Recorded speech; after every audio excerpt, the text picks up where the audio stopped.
Jika ditanya iPhone apa yang paling layak dibeli di tahun 2021 ini, jawabannya tentu iPhone 12, iPhone 12 mini, iPhone 12 Pro, dan iPhone 12 Pro Max. Namun tidak semua orang memiliki budget yang cukup untuk membeli smartphone sultan tersebut. Untungnya, tidak seperti Android, membeli iPhone tipe lama masih tergolong aman. Spesifikasi smartphone tersebut memang didesain tahan untuk digunakan bertahun-tahun tanpa takut ketinggalan zaman. Tak hanya itu, iPhone lama juga masih mendapatkan update OS terbaru. Jadi pengguna bisa merasakan software yang sama dengan yang ada di seri terbaru. Nah, jika kamu ingin memilikinya di tahun 2021 ini, Gadgetbox akan merekomendasikan iPhone yang masih layak untuk dibeli. So, bagi teman-teman yang udah nggak sabar, kita simak videonya tapi setelah pesan-pesan berikut ini.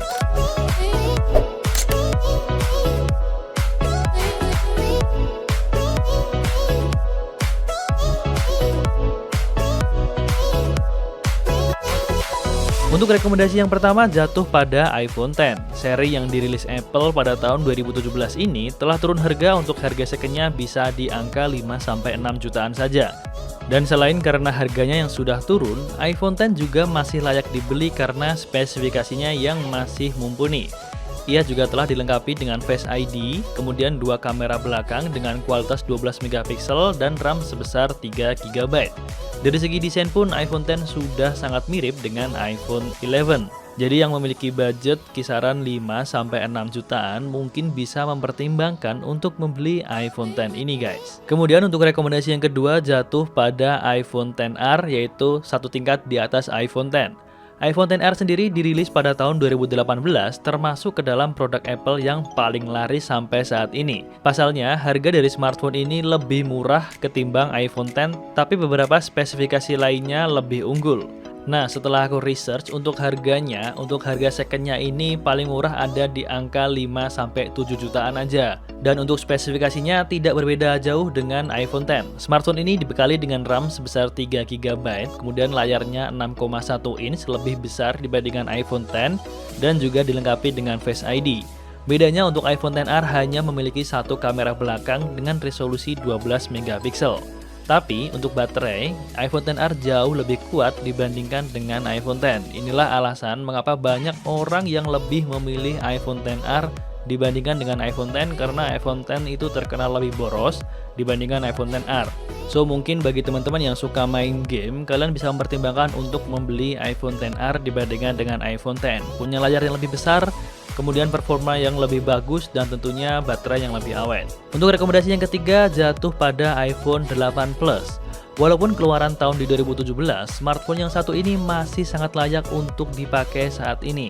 Spesifikasinya bisa dibilang masih update dan nggak ketinggalan zaman banget. iPhone 8 Plus dibekali dengan RAM sebesar 3 GB, memori internal 64 atau 256 GB, serta dua kamera belakang dengan resolusi 12 megapiksel. Lalu apa bedanya dengan iPhone X dan XR? iPhone 8 Plus masih menganut desain lama, yaitu dengan bezel yang tebal dan dilengkapi dengan Touch ID. Jadi bagi teman-teman yang masih suka dengan Touch ID, mungkin iPhone 8 Plus ini merupakan salah satu pilihan yang tepat. Lantas bagaimana dengan harganya? iPhone 8 Plus ini dibanderol dengan harga second-nya itu ada di angka 4-5-6 jutaan. Itu tergantung teman-teman belinya di mana. Setelah aku research ada di angka kisaran segitu, 4-6 jutaan. Dan iPhone 8 Plus ini sendiri juga dikenal sebagai iPhone yang dengan standar main game. Biasanya kalau misalnya kompetisi itu menggunakan iPhone 8 Plus karena selain layarnya yang lumayan gede, dia juga untuk handlingnya lebih enak dibandingkan dengan iPhone X dan iPhone XR. Lanjut, untuk rekomendasi yang keempat, iPhone yang layak kalian miliki di tahun 2021 ini adalah iPhone 8. Jika ingin mendapatkan iPhone yang lebih murah dibandingkan iPhone 8 Plus, kamu bisa membeli kakaknya yaitu iPhone 8. Smartphone ini dibanderol dengan harga 4-5 jutaan di pasaran dan sudah turun sangat banyak dibandingkan saat pertama rilis. Spesifikasinya pun masih layak untuk digunakan di tahun 2021. Ia dilengkapi dengan satu kamera belakang dengan resolusi 12 megapiksel, RAM-nya cukup kecil yaitu di 2 GB, kemudian chipsetnya pakai Apple A11 Bionic, serta pilihan memori yang cukup menarik yaitu di 64 dan 256 GB. Walaupun RAM-nya tergolong kecil, tetapi chipset yang digunakan bisa membuat smartphone ini bekerja cukup optimal untuk main game dan juga multitasking.